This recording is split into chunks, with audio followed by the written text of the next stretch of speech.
in pain, sleepless and convinced I was worthless. But still, in consideration of our child, I refused to divorce him. Second year. Philip moved out. He said we should separate for 2 years so I could think things through. After that he'd file for divorce. One night my son had a sudden bout of acute gastroenteritis. I rushed him to the hospital in the middle of a snowstorm. He kept throwing up the entire way and I was alone, struggling to hold everything together. Somehow we made it through. The third year. During summer break. My son wanted to travel. Philip said he didn't have time. So I gathered my courage and took him on a solo trip to Japan. We rode trains from Fukuoka to Saga, hopping off to explore along the way. It was an adventure, just the two of us, and we loved every moment of it. The fourth year. Philip broke up with his mistress. He told me he wanted to come home. I smiled and turned him down. No thanks. This home has been just fine without you. Philip called, saying he wanted to meet and discuss the divorce. That's when it hit me, we had been separated for almost 2 years. When I opened the door and saw him standing there, I felt momentarily dazed. He shifted uncomfortably at the entrance. "Can I come in?" I nodded and stepped aside. He took off his shoes in the entryway, then instinctively opened the shoe cabinet for a pair of slippers, only to find a single pair, my son's. Unmoved, I said, "Just come in. I did a deep clean recently and got rid of everything we don't need." "Right."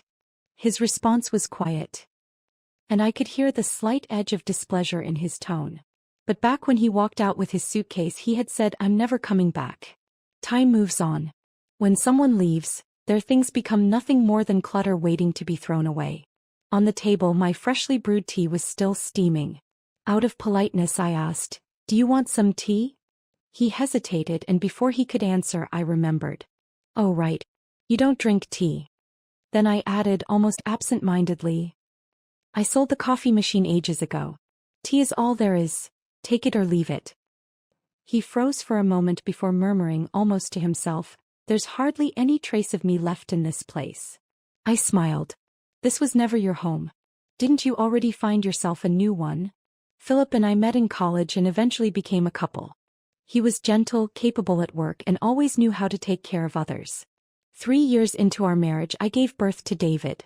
As a freelancer, I had the flexibility to balance work and childcare. With the help of a nanny, I never felt overwhelmed. Besides, back then, Philip would come home from work and help with chores, spending time with our son. The three of us lived in harmony, and I truly believed our happiness would last forever. But when David turned 3, everything changed. Philip's parents had been living in their old house, but after a drawn-out dispute with a difficult neighbor, they decided to move. Instead of moving in with us, they rented the house next door. I wasn't really in a position to object. They weren't imposing on our space after all. Philip's parents were traditional, hard-working people. His mother, Maria, insisted on cooking all our meals and constantly urged us to come over for dinner. His father, on the other hand, adored David. One day he beamed at me and said, "Victoria, you're busy with work during the day. Why not leave David with us? We'll take care of him." Before I could respond, Philip jumped in eagerly, "That's a great idea. That way you won't be so exhausted." I swallowed back my refusal. I told myself it wasn't so bad. His parents were highly educated and genuinely kind. They just wanted to help. And since they lived next door, I could always check in on David anytime. At first, this arrangement felt like a relief. I had more time to focus on my work, and even though I occasionally disagreed with them on parenting matters, our interactions were mostly peaceful. Every evening, Philip and I would eat dinner at his parents' house before bringing David home for playtime. It became a routine one I quickly got used to. I thought this would be our life, steady, warm, and happy. I never saw it coming when Philip started to change. At some point, he developed a sudden passion for fitness. He started going on late-night runs. "I need to stay in shape," he told me. "When David grows up, I don't want to be some old man who's too weak to play with him." I laughed and let him be. Even on weekends, he was often gone. "The company's been organizing team-building activities," he explained. "It's all about strengthening teamwork." Gradually, he spent less and less time with me and David. Whenever he came home, he would enthusiastically share stories from these outings. "You won't believe it. One of my teammates almost fell off a cliff trying to win first place. Good thing I caught him just in time." I never wanted to dampen his mood, so I simply listened. Team-building activities were part of work after all. Then one day I accidentally saw the photos on his phone. That teammate he was so proud of? It wasn't him, it was a woman. The same woman who was also his regular workout partner. I brought it up casually, testing the waters. He just laughed it off. Oh come on, she's married too. You're overthinking it. I felt ridiculous for even asking. After all these years I trusted his upbringing, his morals. He loved David, his parents lived right next door. Surely he wouldn't do anything stupid. But fate has a way of humbling the naive. When David turned 4, I learned the truth. He had cheated. With her. And it had been going on for a while. That day was, without a doubt, one of the worst days of my life. I had made a reckless investment in gold futures, only for the market to plummet due to global instability. In just 24 hours I lost nearly $200,000. To make things worse, a major client I had been negotiating a long-term contract with called me that same day. Sorry, they said. Almost apologetically.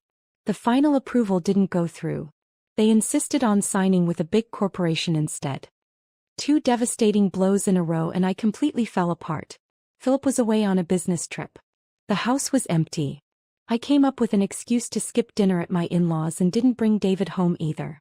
By the time midnight approached, hunger gnawed at my stomach, burning like acid, but I had no appetite. I curled up under my desk, the room cloaked in darkness. The only light came from the dim glow of the street lamp outside. Slipping through the gaps in the curtains, I bit down on my fingers absent-mindedly, trying to figure out how to explain to Philip that my impatience had led to such a massive financial loss. I had no idea where I'd find another client of that scale to make up for the deal I had lost. My mind felt like it was crawling with ants, restless and unbearable. In the end, I decided to call Philip. He had the right to know about my mistake. And deep down, I still longed for his comfort. The phone rang. No answer. I called again. And again. Still nothing. That was odd. Philip was usually up past 1 when he was home. Why wasn't he picking up? A sudden wave of unease washed over me. Had something happened to him? With trembling fingers I kept dialing. 5 calls. 10. Nothing. At the 22nd attempt he finally answered. But something was off. He wasn't speaking to me. Divorce isn't that simple. It's not like she did anything wrong. My heart clenched so hard it felt like it might stop. That was Philip's voice. My breath hitched. And my hands shook so badly I could barely hold the phone. The man I had spent years with, the man I had trusted completely. Had he cheated on me? Philip kept talking. My parents wouldn't agree so easily either. The kid is still young. Then a woman's voice cut in, laced with frustration. So what am I supposed to do? I can't live like this anymore. I'm getting a divorce no matter what. Philip's voice softened as he tried to soothe her. Don't rush. Even if we divorce, it won't happen overnight. How about we plan our Miami trip first? Book a nice hotel, I'll cover the cost. Miami. Suddenly I remembered. Just a few days ago he had mentioned an upcoming business trip. 1 week in Miami. Turns out it wasn't for work. It was a vacation. With her. A sharp, suffocating pain gripped my chest. I clutched at my heart, gasping for breath, forcing myself to listen to the sickeningly intimate conversation between my husband and his mistress. Then I heard him say the words that shattered everything. I haven't loved her in a long time. It's just responsibility. I couldn't take it anymore. With a violent swing of my arm, I hurled my phone to the floor. The impact sent a few books tumbling from the nearby shelf. The call cut off. I curled in on myself and sobbed, my cries raw and broken. My mind was blank, completely numb. My unfocused gaze landed on one of the fallen books, a picture book. The cover showed the Little Mermaid dissolving into sea foam under the sunlight. Just like that, the life I had believed in, the happiness I had cherished, gone. Vanished into thin air, like a fragile bubble bursting in the wind. By the time Philip returned home the next night, it was already late. I was sitting on the couch. My eyes swollen from crying, watching him coldly. He must have seen the call history on his phone by now. A part of me still held on to the faintest hope that he'd be flustered, scrambling to explain, desperate to convince me it was all a misunderstanding. But all he did was stand at the doorway, calm and composed, and say, "I didn't mean for you to hear all that. I accidentally hit the answer button. And then, nothing. He fell into a long, heavy silence. I trembled, swallowing back the burning lump in my throat, my voice shaking as I asked, "Why? How could you do this to me? To David?" He kept his head down, staring at the floor. Not looking at me. Not saying a word. I snapped. Rushing toward him, I slapped him across the face. "Philip, you're not even human." Then I turned and stormed into the bedroom, dragging out a suitcase. "If this is how you want to handle things, then there's nothing left to say. I'm taking David and going back to my parents' house." For the first time that night he moved, stepping in front of me to block my way. "It's late. Don't make a scene. It's not that I don't want to talk. I just haven't figured out how." I looked up at him. My vision blurred with tears. But the truth was, we both knew I was bluffing. My parents' house was never an option. My mother had been sick for years. Her health was fragile, too weak to handle this kind of shock. The last time Philip and I had a big fight, I had called my mom in frustration and blurted out, "I can't take this anymore. I want a divorce." The next morning my father called, furious. "Do you even think before you speak? Your mother was up all night worrying. She ended up in the hospital this morning with heart trouble." From that moment on, I understood. I could never see my parents as my escape route. So, pulling out my suitcase was just a desperate attempt to force a reaction from him. But what reaction was I even hoping for? What was supposed to come next? I had no idea. My head was spinning with grief and rage, clinging to the impossible thought that maybe, just maybe, this was all a bad dream. That I'd wake up and none of this would be real. But it was real. That night we slept in separate rooms. Or at least he slept. I lay awake, tossing and turning, my mind a whirlwind of unanswered questions. Why? What did she have that I didn't? What made Philip forget this home, forget me? And why, even after being caught, didn't he even bother trying to lie to me, to reassure me, to soften the blow? A terrifying realization settled over me. Catching him cheating didn't automatically put me in the right. Didn't magically give me the power to reset our lives. Because his heart was already gone. And nothing I did could bring it back. The next day we sat across from each other on the couch, the silence between us heavy and suffocating. Philip ran a hand over his face, looking exhausted. Finally, he spoke. "I don't even know how things got to this point," he admitted. "Maybe it started after David was born. You focused all your attention on him. Or maybe it was when my parents moved next door. Knowing they could help with the house and the kid, I just started spending more time outside." His voice was slow, almost detached, as if he was trying to rationalize something irrational. "I never planned for anything to happen with her. Guess did. She moved here from out of town, married into a family with 2 kids. Their house is small. So she has to live with her in-laws. She's miserable. She'd vent to me about her home life, and at first I was just trying to be supportive, you know? A good boss checking in on my employee." And then, his words trailed off. He didn't need to finish the sentence. I didn't want to hear it anyway. I cut in, my voice sharp and cold. "So what now? You want a divorce so you can marry your perfectly compatible subordinate?" I was yelling. But inside I was shaking. Because I was afraid of what he'd say next. Afraid he'd simply answer, "Yes, I want a divorce." At that moment, it wasn't even about the love that had already soured beyond recognition. It was the sheer terror of not knowing what came next. Yes, I was a freelancer. My time was flexible and I made my own money. But when work picked up, when deadlines piled up, I needed someone to help take care of David. For years, Philip's parents had filled that role. I had long forgotten what it was like to rely on a nanny. If we divorced and I had to raise David alone, could I even afford full-time childcare? My income fluctuated. Hiring a live-in nanny would cost nearly 10 grand a month. And that was assuming everything went smoothly. But I had just lost a major investment. My biggest client had backed out of our deal. What if I couldn't land another contract in time? What if the child support barely covered anything? What would happen to the house? And worst of all, if Philip did marry her, would he abandon David completely? What if our son got sick or needed something I couldn't provide alone? A crushing weight settled on my chest, suffocating me. Philip was quiet for a long time. "I don't know," he finally said. "Before you found out, I never really thought about divorce." And now, I pressed. Silence. A pounding ache spread through my skull.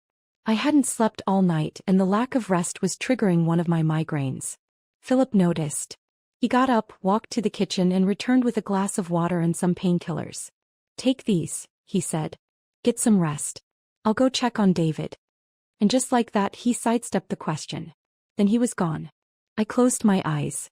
And all I felt was emptiness. I had no idea where to go from here. In the days that followed, we both silently avoided the topic. There was a fire burning inside me, a desperate need to let it all out, yet I held back, afraid that once I did the outcome would be something I wasn't ready to face. Philip carried on as usual, going to work, coming home as if nothing had happened. But he no longer went for his night runs or gym sessions. The so-called weekend team-building activities were never mentioned again. I kept myself busy with freelance work, taking on projects as usual. Whenever I had the time I picked up David and brought him home myself. Every evening, we still had dinner at his parents' house. Conversations revolved around David and I played along, exchanging a few words with Maria and Philip's father. But once we returned home the silence between us was unbearable. We sat on opposite ends of the couch with David between us, a physical reminder of the chasm that had formed. At night I often woke up alone, disoriented, hoping that everything had just been a terrible nightmare. But the cold, empty space beside me reminded me that this was real. And all I could do was cry myself to sleep night after night. Until morning came. There is no greater agony than standing at a crossroads, unable to choose a path. From the outside it looked like I had options, like there were many roads ahead. But every one of them was shrouded in fog, lined with thorns, leading nowhere I wanted to go. Philip's parents must have sensed something was wrong. On weekends they started taking David out more often, leaving the two of us alone in the house. Philip, in turn, had resumed his old habits. He helped around the house again, washing dishes, folding laundry, quietly slipping back into the routines of a husband who cared. Sometimes I brewed a pot of tea and put on a movie. He would sit on the opposite end of the couch, eyes locked on the screen, though I couldn't tell if he was actually watching or just lost in thought. Only when his phone lit up on the sofa did his gaze flicker toward it. But he never picked it up. I knew what he was struggling with. He was torn between this home and the woman outside. And I was trapped in my own quiet heartbreak. Heartbroken over my own weakness, my own helplessness. Heartbroken that, despite everything, I still couldn't find the strength to leave. That some foolish part of me was still waiting, hoping, praying that he would come back, that we could return to the life we had before. But in the end he didn't even give me that chance. Philip brought up divorce late one night out of nowhere. He sat across from me looking drained, his expression twisted with pain and guilt. "I can't lie to you anymore," he said, his voice hoarse. "I never really ended things with her. I've thought about this over and over and I don't feel the same way anymore. I care about you as family, as a friend, but there's nothing left between us as a couple. Please let me go. Let's get a divorce." His words cut through me like a knife. So many years of marriage and all it came down to was let me go. A bitter numbness spread through my chest. "She's divorced now, isn't she?" I swallowed back my tears and sneered. "And now you're ready to abandon your wife and child too?" He hesitated, then nodded. "Yes. She left her husband for me. I can't turn my back on her." "But you can turn your back on me? On David?" I couldn't contain my fury. I shot up from the couch, grabbed the ashtray beside me and hurled it at him. He let out a sharp cry as it struck his forehead, the edge slicing through his skin. Blood immediately welled up and trickled down his face. I clenched my fists, breathing heavily. For a moment I wanted nothing more than to destroy him. To end this. To end everything. "Mommy, what happened to Daddy? Why is he bleeding?" David's small, frightened voice jolted me back to reality. I wiped my tears away and turned to scoop him into my arms. "It's nothing, sweetheart. Daddy just bumped his head. Go back to bed, okay?" He was still half asleep, clearly startled by Philip's outcry. But even in his drowsy state he cared. He ran over to his father, eyes full of worry. "Daddy, are you okay?" Philip forced a smile and waved him off. "I'm fine. Go to sleep." David hesitated, glancing between us, but in the end he listened and let me lead him back to his room. By the time I returned, Philip was still sitting there, pressing a hand against his wound, though the blood hadn't stopped. I took a deep breath and asked, David loves you so much. Are you really okay with taking his home away from him? Philip sighed, exasperated. This is between us. As long as you don't fill his head with nonsense, I'll always be his father. I'll still love him the same way. I let out a sharp, humorless laugh. That's bullshit. Get out. I don't ever want to see you again. He flinched but didn't move. Instead, he stubbornly pressed on. When do you want to finalize the divorce? My anger boiled over. I met his gaze ice cold. You want a divorce? Fine. Bring her with you to apologize to me first. And you leave with nothing. His face twisted with anger. Victoria, don't push it. You're being completely unreasonable. Then he stood, grabbed his coat and strode toward the door. Don't think refusing to sign will give you any power over me, he snapped. I'm done with this place. I won't be coming back. The door slammed behind him. And just like that, this house was no longer ours. It was just me and David now. The night wind howled through the open window. The tears on my face dried quickly, and before I knew it, I had no more left to cry. My mind held on to only one thought. How do I make sure David and I live better than ever without him? Maybe it was the shock from the night before, but the next morning, David woke up with a fever. I rushed him to the hospital, barely stopping to catch my breath. By the time we returned, Philip was gone. So were his clothes, his belongings. Everything of his had been cleared out. All he left behind was a single message: frowny face, I'll file for divorce after 2 years of separation. But I still hope we can part on good terms. I hope you come to terms with this soon. I let out a silent sigh, swallowing the emotions that surged in my chest. After giving David his medicine and tucking him into bed, I sat down at my desk and began sorting through my finances. I counted my cash, reviewed my investments, and mapped out everything I had left. Philip and I had roughly the same amount of money. If we divorced, I wouldn't be getting much from him. The house would likely be split 50-50. I decided to set aside only a small portion of my funds for high-risk investments, placing the rest into safe, stable assets. This was my safety net, David's future. I couldn't afford to gamble with it. As for whether Philip would voluntarily pay child support or contribute to household expenses, I had no illusions. A man willing to abandon his wife and child wouldn't be relied upon for financial support. His final, decisive departure left a gaping wound in my heart.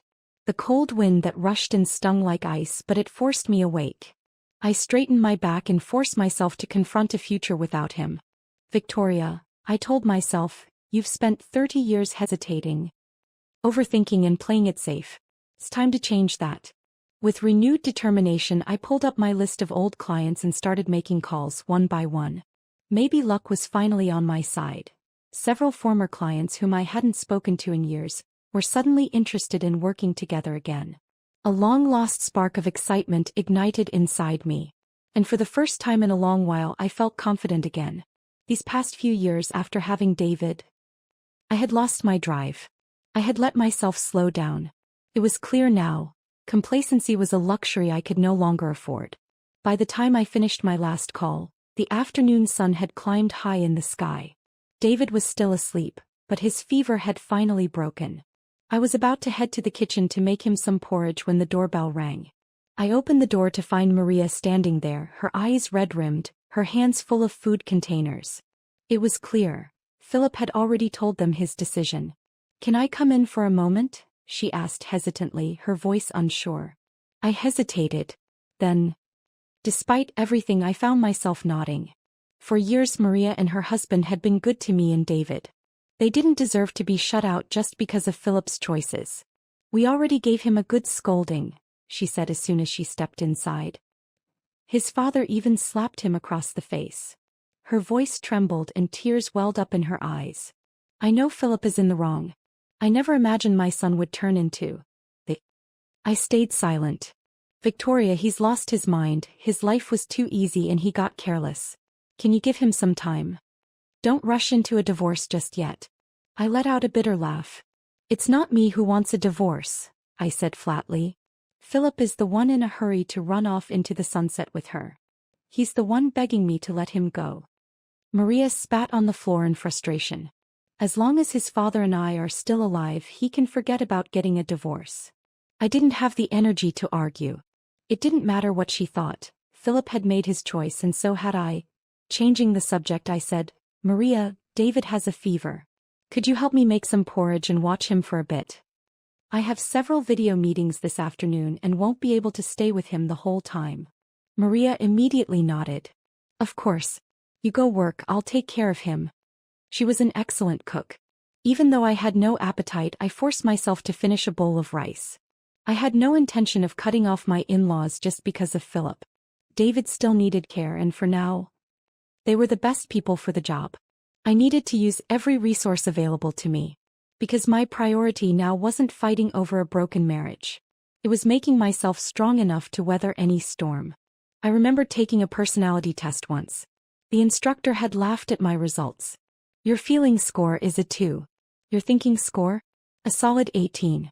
You're a pure rationalist. Back then I had been so in love with Philip that I had forgotten that about myself. I had built a life on just those 2 points of emotion.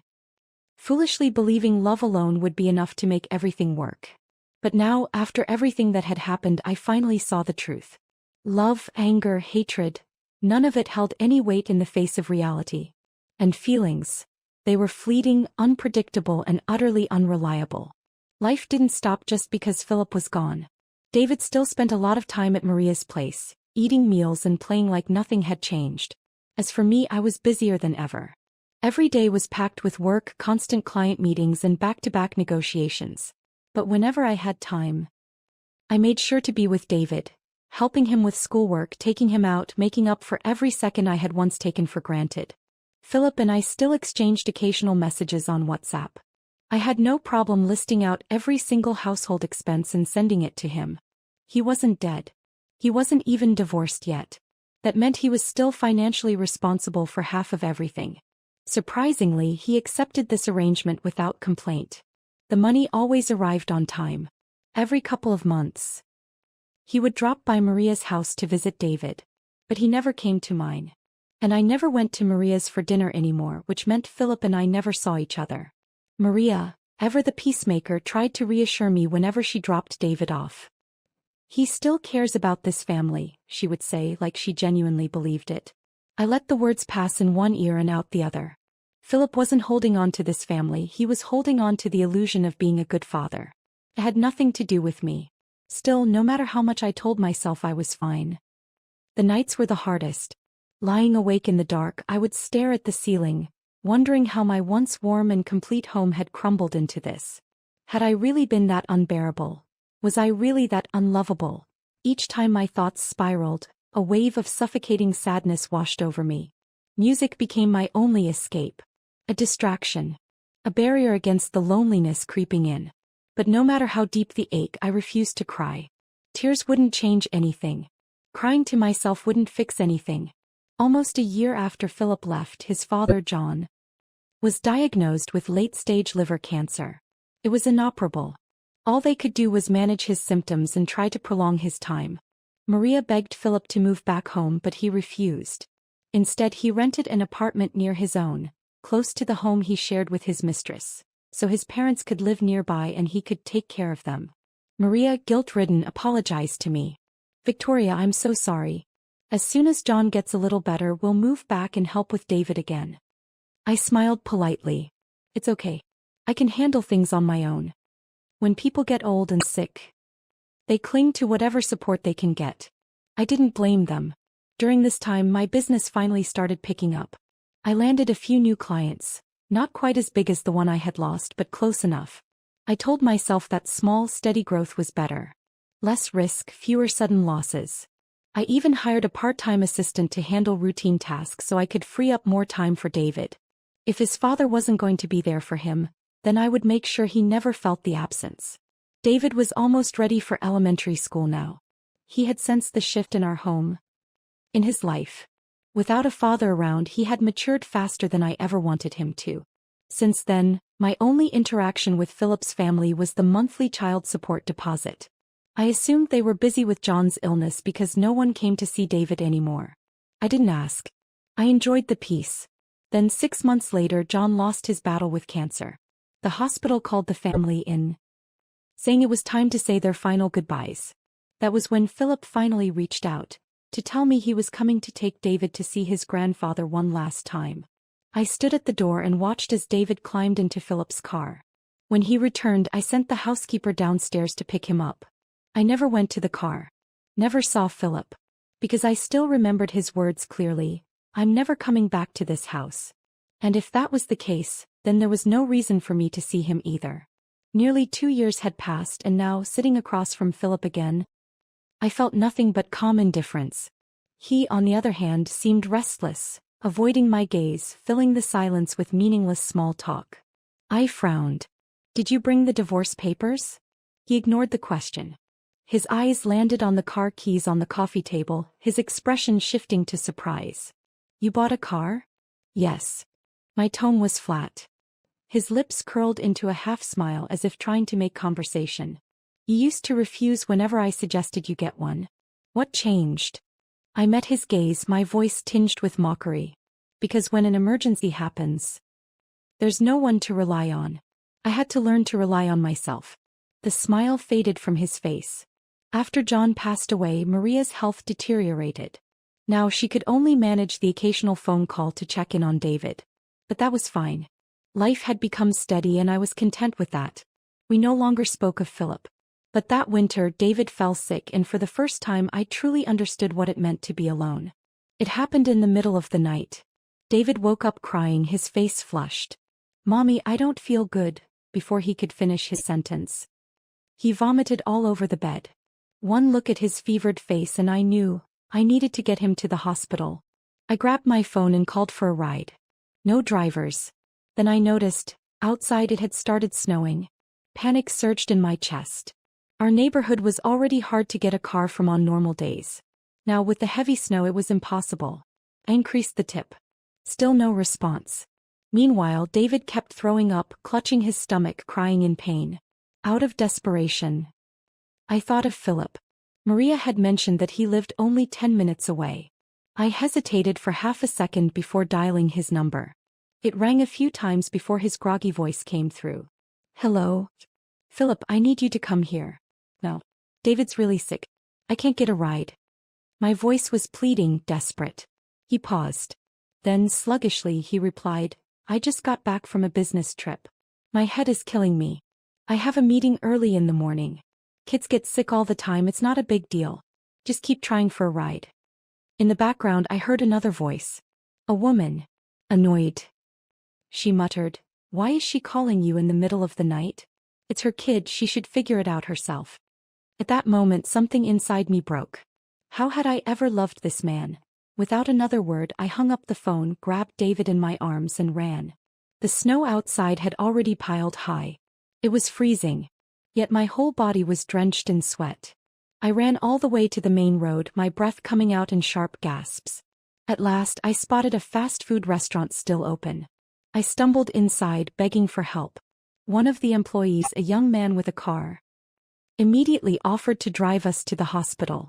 David kept vomiting during the entire ride, barely able to sit upright. He could only lean against me, his little body limp with fever. When we arrived, the young man helped carry him into the emergency room. As he set David down, he asked casually, "Where's his dad?" I barely moved my lips as I replied, "Gone."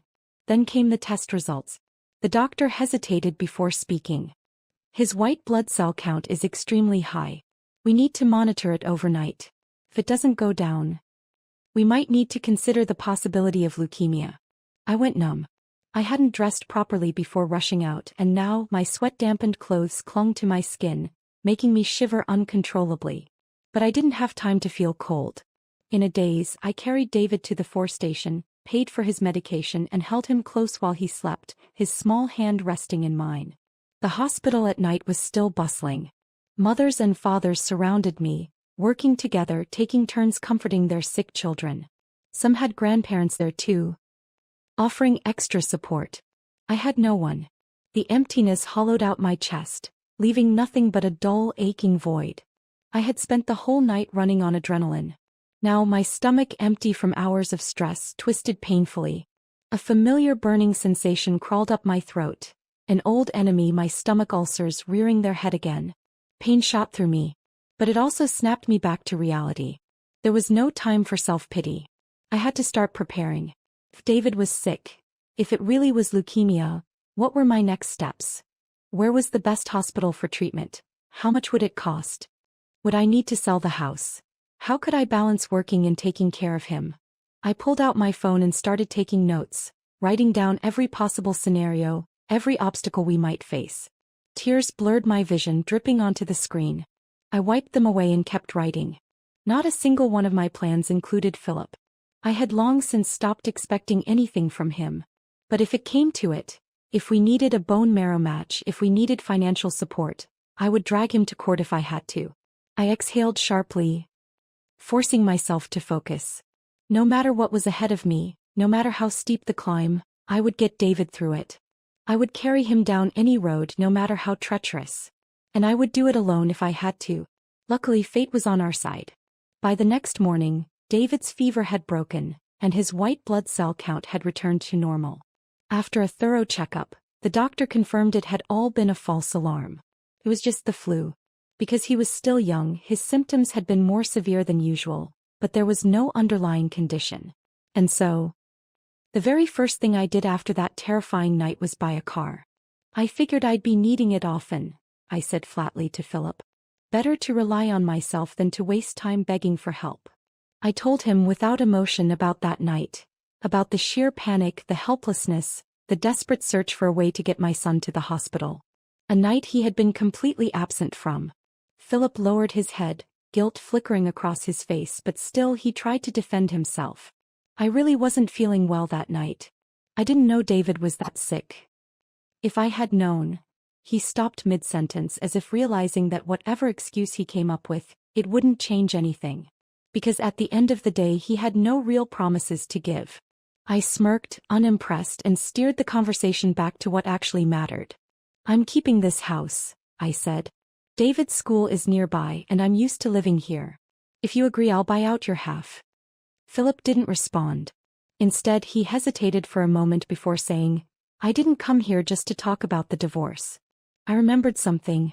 The last time I spoke to David on his birthday, he told me he wanted to go to Japan to see the owls. I have some free time now. Why don't we take him? His expression was hopeful, almost eager. I looked into it. There's an owl exhibit at Hughes 10 Bosch. They let you pet them. And there's a fireworks festival, he'd love that. Let's go together. I let out a sharp laugh. The last time? I repeated, mocking.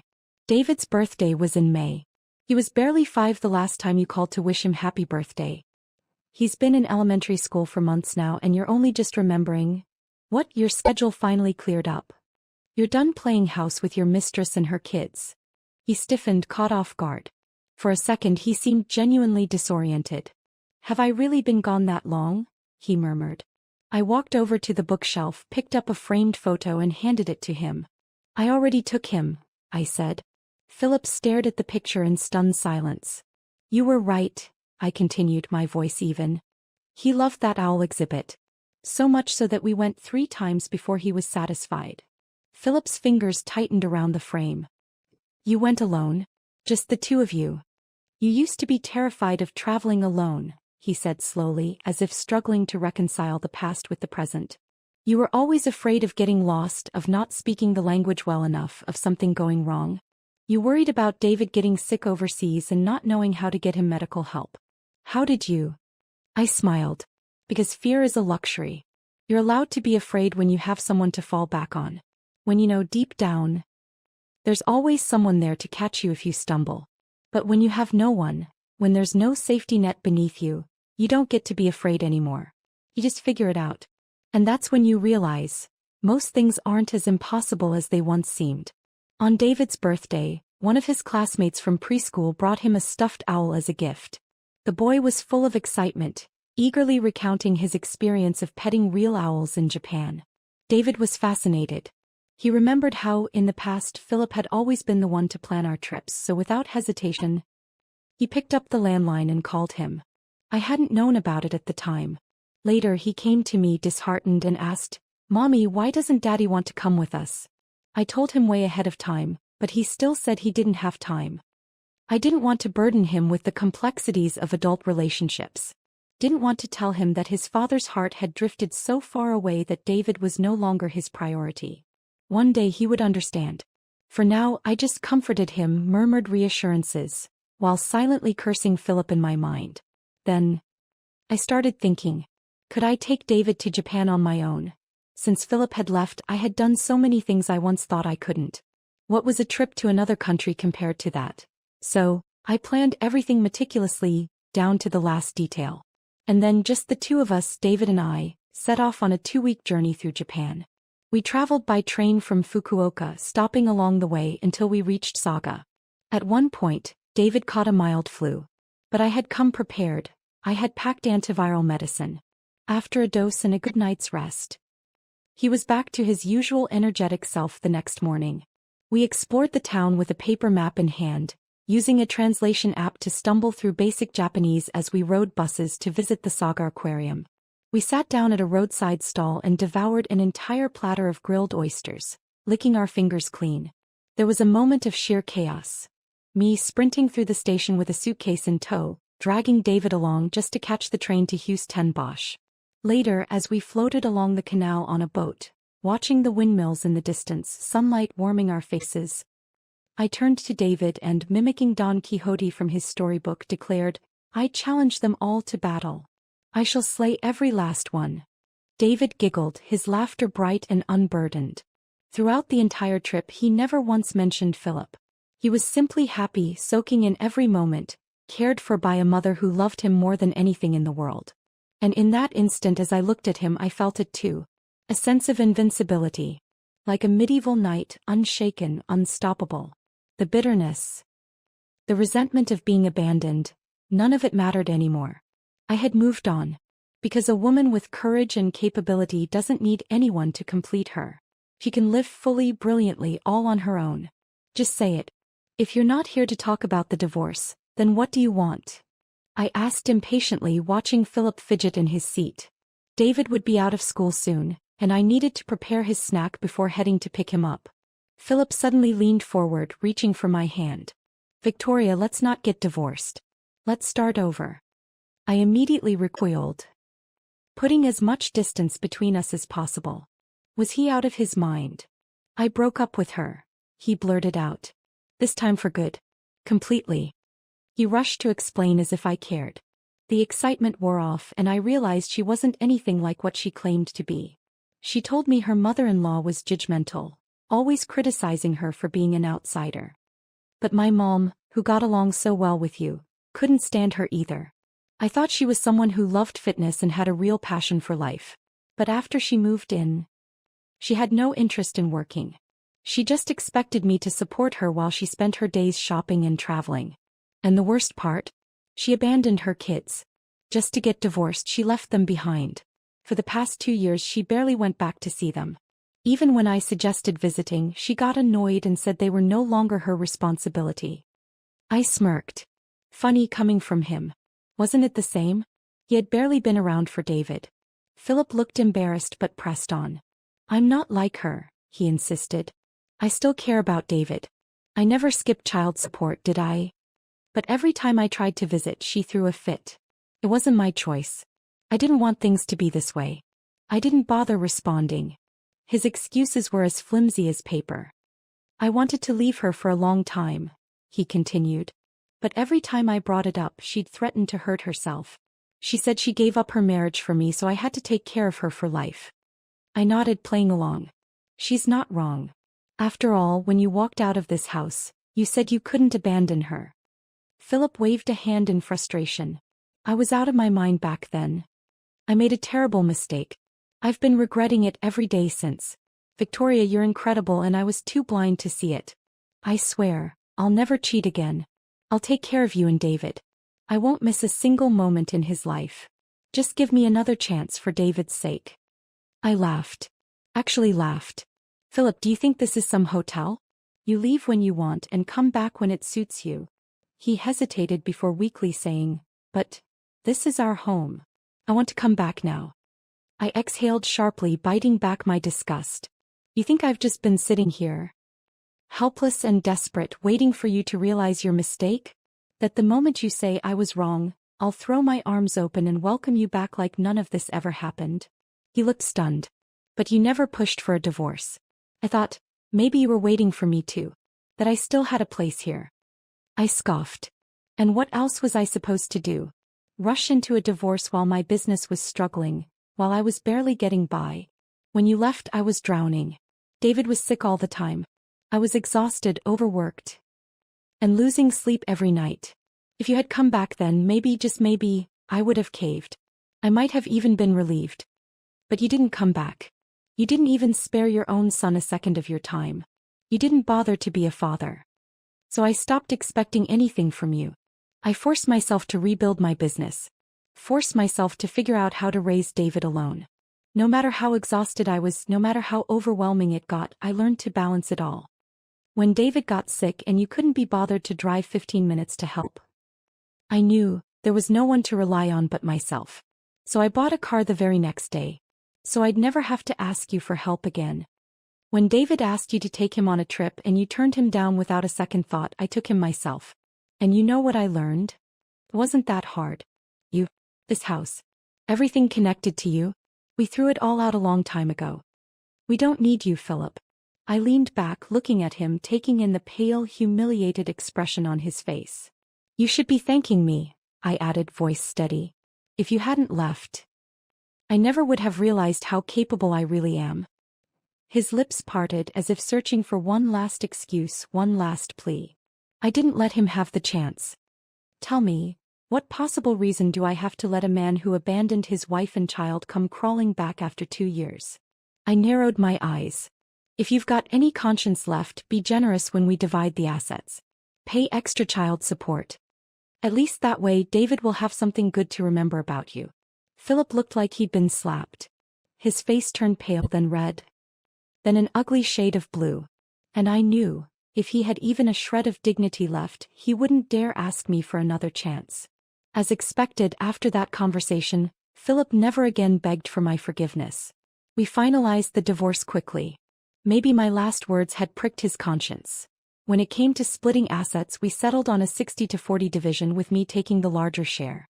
As for the house, I followed through on my promise. Using my savings, I bought out his share, securing full ownership. David's custody was granted to me, while Philip agreed to pay $2,000 in child support each month. I placed no restrictions on when he could see David. If he truly cared about his son as much as he claimed, then he could prove it with actions instead of empty words. Philip, perhaps realizing just how much of a bastard he had been, started making an effort. Whenever he had time, he reached out to David, offering to take him out. I watched from a distance, never interfering. I didn't care whether he was doing it out of guilt, fear of growing old without family, or just a fleeting attempt to make up for his past neglect. As long as someone was willing to spend time and money on my son, I had no complaints. Later, Philip and Maria moved back into our neighborhood. Now David had yet another place where he could be looked after. And I had more freedom than ever. More time to network, meet clients, and expand my business. Things only kept getting better for me. But Philip and we had only one reason to interact: David. Beyond that, I refused to exchange a single unnecessary word with him. Because no matter how much time passed, no matter how clean something looked, I would never make the mistake of stepping into the same filthy water twice.